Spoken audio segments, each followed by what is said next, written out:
Abraham mengambil pula seorang istri, namanya Ketura. Perempuan itu melahirkan baginya Zimran, Yoksan, Medan, Midian, Isibak, dan Suah. Yoksan memperanakkan Sheba dan Dedan. Keturunan Dedan ialah orang Asyur, orang Letus, dan orang Leum. Anak-anak Midian ialah Eva, Efer, Henok, Abida, dan Eldaah. Itulah semuanya keturunan Ketura. Abraham memberikan segala harta miliknya kepada Ishak, tetapi kepada anak-anaknya yang diperolehnya dari gundik-gundiknya, ia memberikan pemberian. Kemudian ia menyuruh mereka, masih pada waktu ia hidup, meninggalkan Ishak, anaknya, dan pergi ke sebelah timur, ke tanah timur. Abraham mencapai umur 175 tahun, lalu ia meninggal.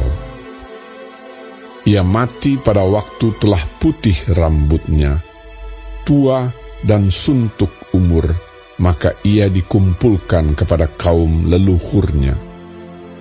Dan anak-anaknya, Ishak dan Ismail, menguburkan dia dalam gua Makpela, di padang Efron bin Zohar, orang Het itu, padang yang letaknya di sebelah timur Mamre, yang telah dibeli Abraham dari Bani Het.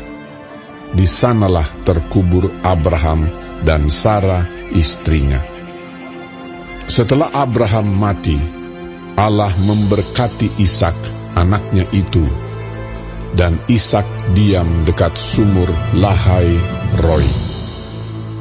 Inilah keturunan Ismail, anak Abraham yang telah dilahirkan baginya oleh Hagar, perempuan Mesir, hamba Sarah itu.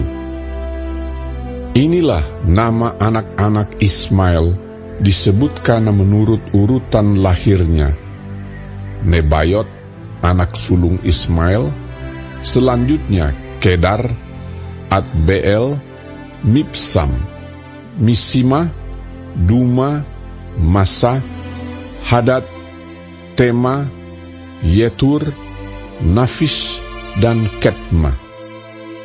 Itulah anak-anak Ismail, dan itulah nama-nama mereka menurut kampung mereka dan menurut perkemahan mereka, 12 orang raja, masing-masing dengan sukunya.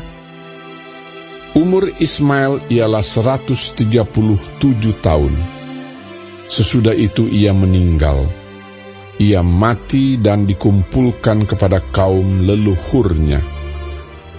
Mereka itu mendiami daerah dari Havila sampai Syur, yang letaknya di sebelah timur Mesir ke arah Asyur. Mereka menetap berhadapan dengan semua saudara mereka. Inilah riwayat keturunan Ishak, anak Abraham.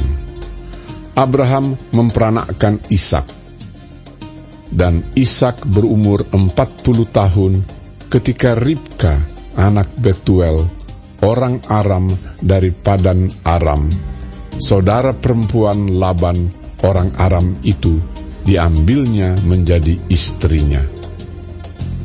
Berdoalah Ishak kepada Tuhan untuk istrinya, sebab istrinya itu mandul. Tuhan mengabulkan doanya, sehingga Ribka istrinya itu mengandung. Tetapi anak-anaknya bertolak-tolakan di dalam rahimnya, dan ia berkata, "Jika demikian halnya, mengapa aku hidup?" Dan ia pergi meminta petunjuk kepada Tuhan.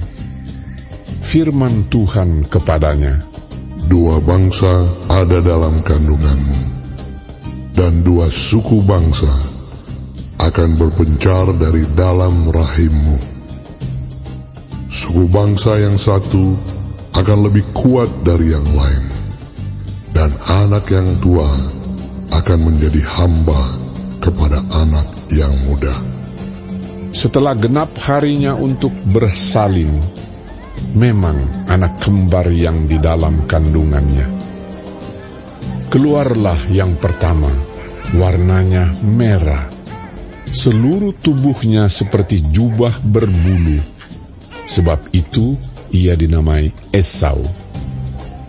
Sesudah itu keluarlah adiknya. Tangannya memegang tumit Esau.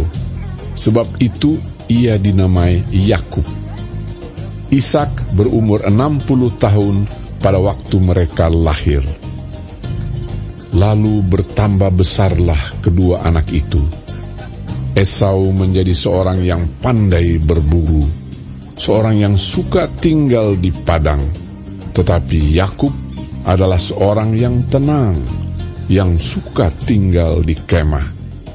Ishak sayang kepada Esau, sebab ia suka makan daging buruan. Tetapi Ribka kasih kepada Yakub. Pada suatu kali, Yakub sedang memasak sesuatu, lalu datanglah Esau dengan lelah dari padang. Kata Esau kepada Yakub, Berikanlah kiranya aku menghirup sedikit dari yang merah-merah itu, karena aku lelah. Itulah sebabnya namanya disebutkan Edom. Tetapi kata Yakub, Jualah dahulu kepadaku hak kesulunganmu. Sahut Esau, Sebentar lagi aku akan mati. Apakah gunanya bagiku hak kesulungan itu? Kata Yakub, Bersumpahlah dahulu kepadaku. maka bersumpahlah ia kepada Yakub, dan dijualnyalah hak kesulungannya kepadanya. Lalu Yakub memberikan roti dan masakan kacang merah itu kepada Esau. Ia makan dan minum, lalu berdiri dan pergi. Demikianlah Esau memandang ringan hak kesulungan itu.